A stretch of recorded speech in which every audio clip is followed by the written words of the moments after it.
ऐसा कई बार पहले भी हो चुका है जब सोशल मीडिया पर जबरदस्त दबाव बनने के बाद खास तौर पर जब कोई केस किसी राज्य की पुलिस की तरफ से सॉल्व ही नहीं हो पा रही है तो जबरदस्त दबाव बना है सोशल मीडिया पर कि ये केस हर हाल में सीबीआई को सौंप दी जाए।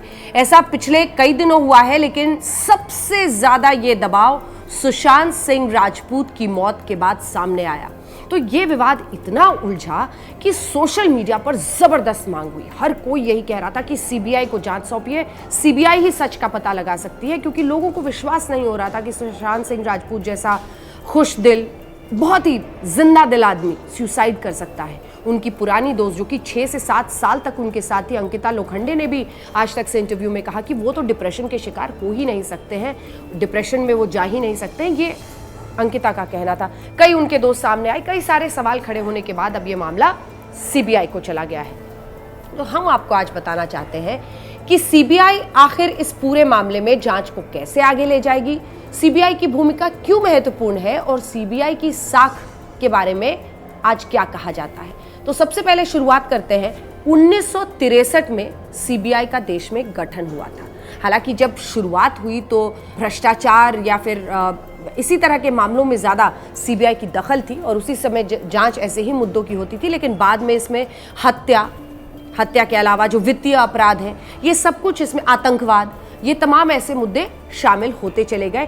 कई बार आपने सुना होगा परिवार जो बहुत ही जिन्हें लगता है कि पुलिस ठीक से काम नहीं कर रही है, वो फौरन सीबीआई जांच की मांग करते हैं। तो उसकी वजह यह है कि जो सीबीआई है वो एक ऐसा देश का संगठन है, सेंट्रल ब्यूरो ऑफ इन्वेस्टिगेशन, जिसे आप कह सकते हैं सर्वोच्च संस्था, जिसे जांच एजेंसी के तौर पर अभी तक देश में देखा जाता है। तो हम आपको अब ये बताते हैं कि सीबीआई में कितने विभाग हैं और वो क्या क्या देखते हैं। जब सीबीआई का गठन हुआ तो इसे कई हिस्सों में बांटा गया। एंटी करप्शन डिवीजन, यानी जो केंद्रीय सरकारी कर्मचारियों, केंद्रीय पब्लिक उपक्रमों और केंद्रीय वित्तीय संस्थानों से जुड़े भ्रष्टाचार और साथ ही धोखाधड़ी के केसेस का इन्वेस्टिगेशन करता है। तो ये एंटी करप्शन ब्यूरो सबसे पहला और सबसे बड़ा हो गया।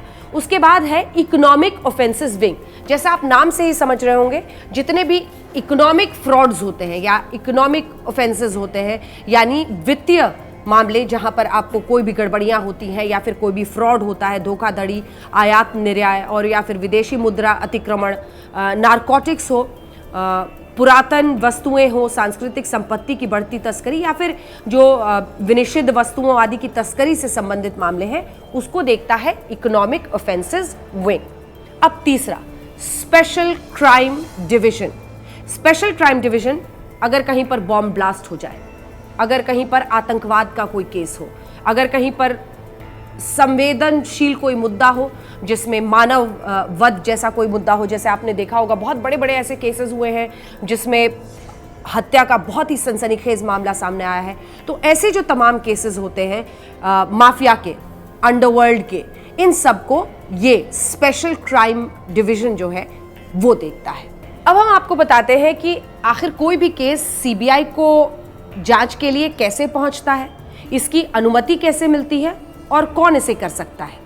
तो अगर कोई राज्य ये सिफारिश करे, जैसे सुशांत सिंह राजपूत केस में बिहार सरकार ने ये सिफारिश की केंद्र सरकार को, उसके बाद केंद्र सरकार एक अधिसूचना जारी करती है और उस अधिसूचना के जारी होने के बाद ही सीबीआई इसकी इन्वेस्टिगेशन शुरू कर सकती है। अच्छा, अधिसूचना जो जारी होती है वो केंद्र सरकार द्वारा की जाती है। जैसे सुशांत सिंह राजपूत के मामले में डीओपीटी ने ही इसका, department of personal and training जो है वो इसकी अधिसूचना जारी करता है। उसके बाद सीबीआई पूरी जांच को टेक ओवर करता है। अभी तक इन्वेस्टिगेशन में जितने भी प्रमाण या फिर जहां तक भी इन्वेस्टिगेशन स्टेट पुलिस का पहुंचा हो, वो तमाम जानकारियां वो उससे हासिल करते हैं और फिर केस को आगे ले जाते हैं। अब यहां पर महत्वपूर्ण है क्योंकि ये मामला सुप्रीम कोर्ट में है और सुप्रीम कोर्ट ने मुंबई पुलिस से पूछा है कि आपने जांच में क्या क्या किया है, 3 दिन में बताइए।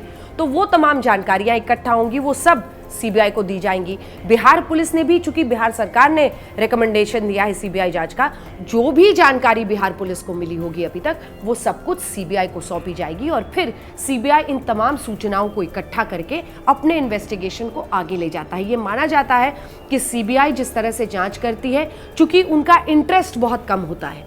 जैसे कोई स्टेट पुलिस है तो उस पर यह आरोप लगता है कि चूंकि उसी इलाके के हैं मुंबई पुलिस पर लगा कि बॉलीवुड से उनकी हमेशा बातचीत होती है, संपर्क होता है, उनके एनुअल फेस्टिवल में बॉलीवुड स्टार्स आकर परफॉर्म करते हैं, तो क्या उन पर हाथ रखने से मुंबई पुलिस पीछे हटेगी? ये तमाम आरोप लगते हैं। सीबीआई को इसीलिए माना जाता है कि वो एक निष्पक्ष जांच करेंगे, क्योंकि उनका स्टेट उस राज्य के तमाम मैटर्स में होता ही नहीं है। तो जो ऑफिसर्स जाते हैं वो जाकर एक निष्पक्ष जांच करेंगे, और यही उम्मीद अब सीबीआई से लगा रखी है न सिर्फ सुशांत सिंह राजपूत के परिवार ने, बल्कि देश भर में मौजूद उनके फैंस ने, जिन्होंने जी जान की कोशिश लगा दी थी ये दबाव बनाने में कि इस मामले की हर हाल में सीबीआई जांच ही हो।